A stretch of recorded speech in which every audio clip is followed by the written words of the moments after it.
Hi, I'm Lauren Anders, and this is my speech to honor C.S. Lewis.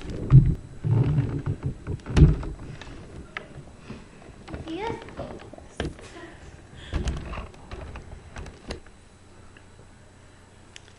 If you're at all familiar with the book or movie worlds, then you've no doubt heard of the Chronicles of Narnia, the children's classic.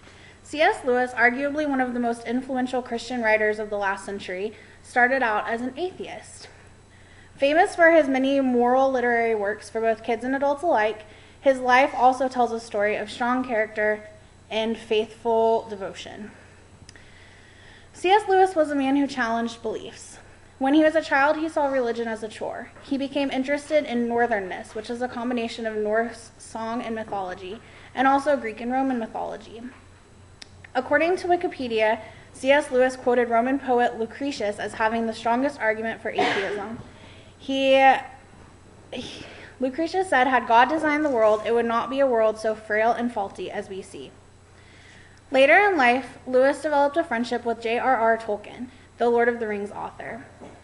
Through this friendship, Lewis slowly rediscovered Christianity. He fought the idea greatly, and in God's Storyteller, an article appearing in U.S. News and World Report, Lewis was quoted as saying that he was brought to Christianity like a prodigal, kicking, struggling, resentful, and darting his eyes in every direction for an escape. One day, after a late-night discussion with Tolkien, Lewis went to the zoo with his younger brother. He is quoted as saying, "When we set out by motorcycle to Whipsnade Zoo, I did not believe Jesus Christ was the Son of God, and when we reached the zoo, I did." This information comes from Lewis's autobiography, Surprised by Joy. Lewis now sought his mission to bring the Christian message to the world and make it both teachable and accessible. Lewis was also a good friend. In World War I, he befriended Patty Moore. The two promised each other that they would care for surviving family members should anything happen to the other. Patty died in combat in 1918. Lewis then moved in with Patty's family, his mother Jane and sister Maureen. They developed a close bond, and Lewis eventually moved his brother in as well. After moving out of the house later in life, Lewis visited Patty's mother Jane every day until she died in 1951. Another example of Lewis's being a good friend came from his formation of the society called Inkwells. It was formed of prominent members of the literary world, and they got together to share ideas and criticisms. Lewis also is quoted as saying, "There's no sound I like better than that of my male friend's laughter." Lewis was not only dedicated to his friends, but also the family he gained along the way.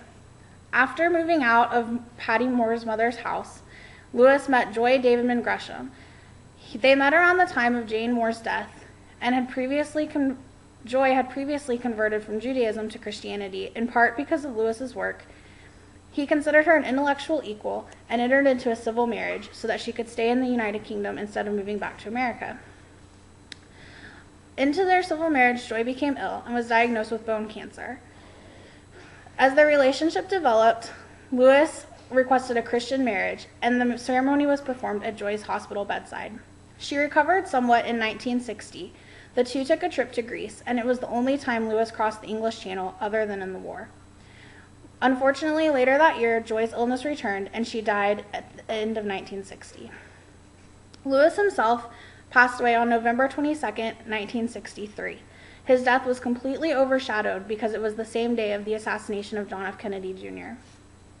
Lewis taught his followers that faith was not easy, in literature or in life. He constantly challenged his readers to become something more, saying, "What have you been saved for? For service, ministry, and your own transformation.